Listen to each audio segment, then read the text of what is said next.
been dead from my home studio here in Greenville, South Carolina. I'm Russ Heaps, and welcome to Beer to Whiskey. And this is one of our anything but bourbon segments where we drink a little alcohol, a little liquor that isn't bourbon. And today, my good buddy, Big John Richards, brought this with him. I don't know anything about it, and I'm hoping John does. But anyway, so John, what do we have here? So, not long ago, we did a whiskey called Courage and Conviction. Yes. Which is the flagship, I think, of this Virginia distillery company. What they do some of the fun things that they do in addition to that are a series of different things. What they do, a whiskey aged in port barrels and a whiskey aged in tequila barrels. This is a whiskey aged in beer barrels. When I was talking with the people at the brewery, the distillery, they were like, yeah, all the labels just say it's a local, it's a local brewery, and they won't tell you any more information about it. Except this bottle has a little label on the back of it that I didn't notice till I sat down behind it. It says it's batch number 4, and it says it's 3 Stars Brewing Company from DC, and a Whisker Assassin's barrel-aged ale. So from what I understand of the process, they will have brewed a whiskey, sent these barrels to 3 Stars, then 3 Stars would have aged this Whisker Assassins in those barrels and send them back to Virginia Distillery. They would then re-age this whiskey in those barrels, so you have a double aged product here, and it's going to pick up some of those notes off of the beer. That's the same process that Jameson uses when it does its beer. Yeah, very same thing. Yeah. When it does its they've got their stout version and their IPA version of Jameson. Right. Yeah. Yeah. So I was excited to sit down here and see an actual brewery represented because, well, when they talked about it with them, I just made a joke. I'm like, oh, so it's Devil's Backbone, and they just couldn't get the licensing from AB.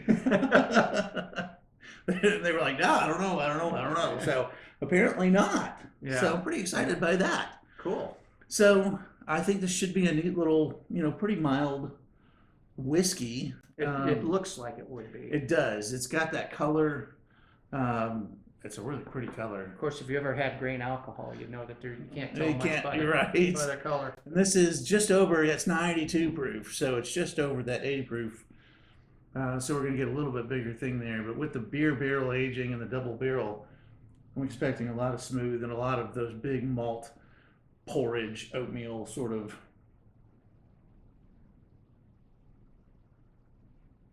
Not sure I'm getting that. I think I'm getting more like maple syrup and vanilla. Yeah, I'm getting I think the maple syrup thing. It's light. It's really light. But I'm thinking that's what it is. Now that you've prompted me. Yeah, there's some pretzel in there too.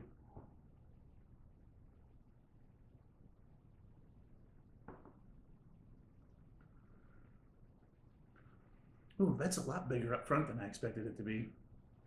Spicy. The finish is nice. Ooh. It's still building with that spice though too. So I think that front edge is the peppery alcohol burn, and the back end is spicy.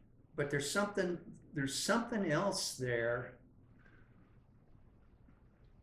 I don't think it's vanilla. It's more, I'm getting maybe a little more caramel out of it. Yeah, and I think that's some of those real true malty notes because it's a 100% malt bill. And then you put a beer into it and you're going to get those malty notes.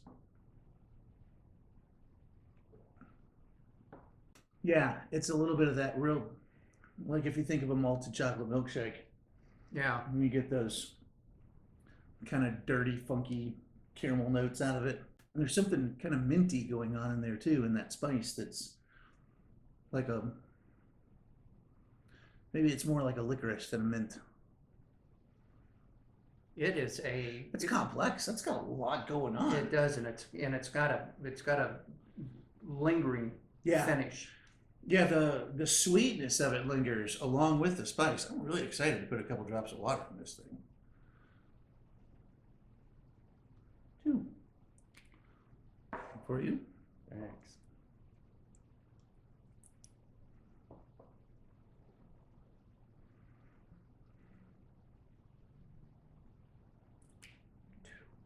I think it really brings out that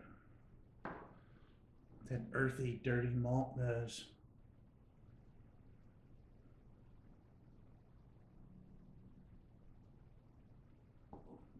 Oh man, it really backs the edge off the front of the tongue.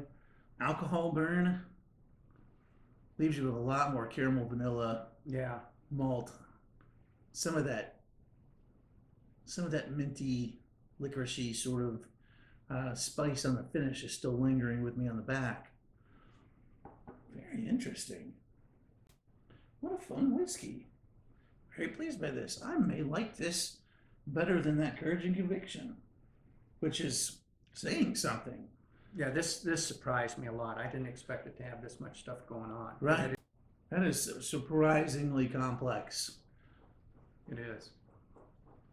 This will be fun to just sit here and we will later just sit here and sip on these and get the full effect. They're not gonna warm up and change the way beer does when we have these things, but No. they'll give us a chance to hang with them a little longer. There's something that is it smells like barnyard like saison in this thing to me when I put it up to my nose. And some of that I think contains that licorice spice in there too. They call it Virginia Highland Whisky. Yeah, and all these I think are single malts. Yeah. They made a big point of calling it a Highland. Did we say Highland whiskey? Virginia Highland whiskey. Mm-hmm.